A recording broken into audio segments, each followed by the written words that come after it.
Ladies and gentlemen, would you please stand for the Mayor of Weston-super-Mare?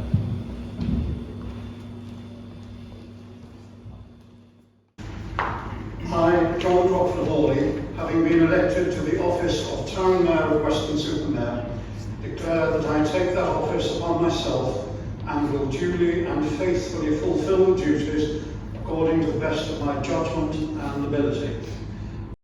Hello, I'm John Crockford-Hawley. I'm the new Mayor of Weston-super-Mare. My friends call me a recycled mayor because I wore the chain 40 years ago when I was then the youngest mayor. Well, no, I'm not quite so young, so mayor once again. It's a great privilege to be the mayor. People often ask, what do you do as a mayor? Well, I'm not a metro mayor. I'm not an elected mayor. I don't have any power at all other than, I suppose, the power of personality. That's how you achieve things as mayor. And of course, being mayor, it means you are the first citizen, so that's very important. But that aside, it's an expectation that people have. The mayor will come along to their events, their charities, their fundraising events, and as it were, grace the event with the mayoral chain. Every organisation, of course, has a chairman, but there's only ever one mayor, and that's why I think people rather like having the mayor around to help their events run smoothly. That's part of the job. John, even after 50 years of public service on the councils of Weston-super-Mare, he has always strived to look to the future, to bring new ideas and to try and get things done in the interest of the community. And I think we can all be very confident that he's going to be a mayor that makes an impact during this year. I've broken with tradition somewhat this year, and I'm not having any specific charity.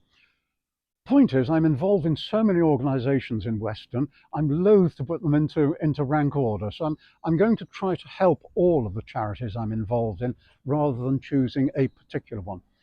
And I'm especially interested in two major areas of charitable work. Firstly, young people.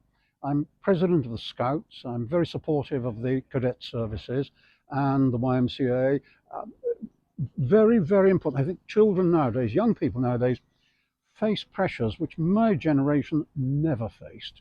So the more I can do to help them, the better. I'm also very interested in the work of the college. Weston College, to me, a bit of a saviour to me. It was a great place when I was a youngster, so I'm very indebted to them. And also the environmental movement. People tend to think it's young people now who are campaigning for the environment.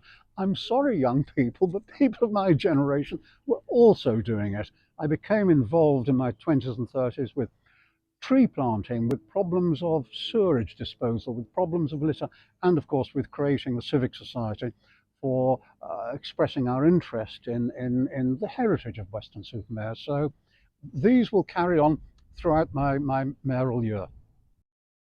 This is Weston. I remember when I first became a teacher in Weston, I then bought my first flat up near the old pier, and friends in London were saying, oh, why don't you come to London? Much more exciting. And yeah, so it might have been.